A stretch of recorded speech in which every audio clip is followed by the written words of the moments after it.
o texto diz: porque se amotinam as nações e os povos tramam em vão.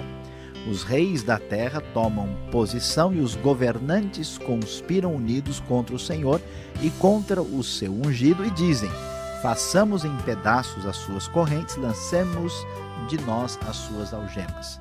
Ou seja, o texto reflete uma rejeição dos pagãos de admitir o governo divino, o governo do Rei dos Reis. Quem é que tem o verdadeiro direito de governar? Quem é que deve estar nessa posição? Deus é o Rei de toda a terra.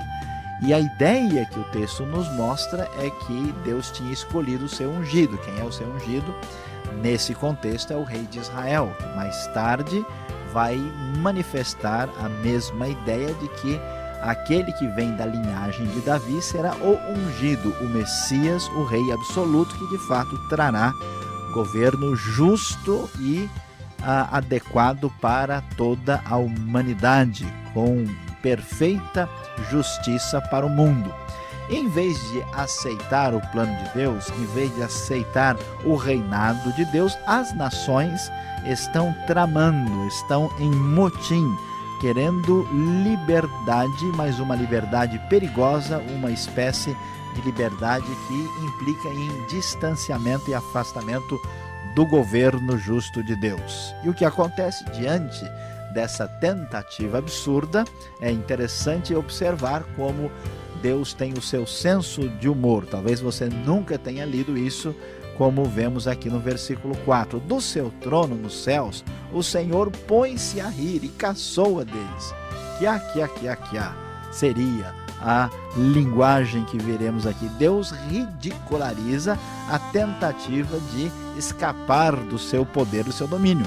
Em sua ira, os repreende, em seu furor, os aterroriza, dizendo: eu mesmo estabeleci o meu rei em Sião, no meu santo monte. Uma referência à cidade de Jerusalém, onde está o templo, ali no monte do templo, e Sião é o nome poético de Jerusalém, dizendo: olha, aqui está o meu rei davídico, e este reino se perpetuará, prosseguirá, na verdade não para ser um mero reino terreno, porque esse reinado culminará na pessoa de Jesus.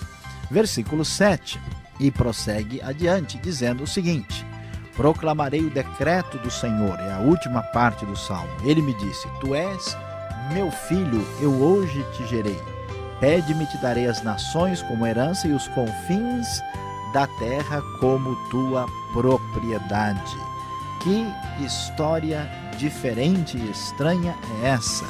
O decreto do Senhor, ele me disse: tu és meu filho. Por que essa linguagem? Na antiguidade, não só havia aquela ideia de que o rei tratava aquele que estava debaixo do seu poderio como um suzerano trata um vassalo, mas também a ideia de chamar o rei que está debaixo do seu domínio de filho também. O tratamento entre chamando um de pai e de filho era comum. Então o Senhor, que escolheu o seu rei em Jerusalém, nesse caso Davi, e depois os reis da linhagem davídica, ele chama o rei de Israel: tu és meu filho, hoje te gerei.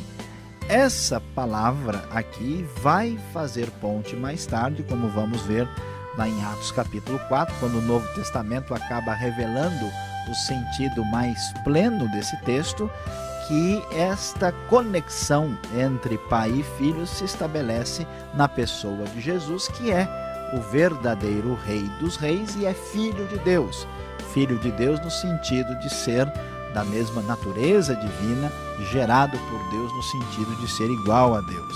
E aí sim, pede-me, eu te darei as nações como herança. Davi era um rei com o seu limite, ele tinha domínio sobre as nações em sua volta, mas a verdade é que esse texto vai adiante prometendo um reino superior que ultrapassa os limites de Davi, e as nações da terra haverão de ser herança do Rei dos Reis, conforme nós sabemos por outros textos das Escrituras. E então, a grande questão aparece aqui no versículo de número 9.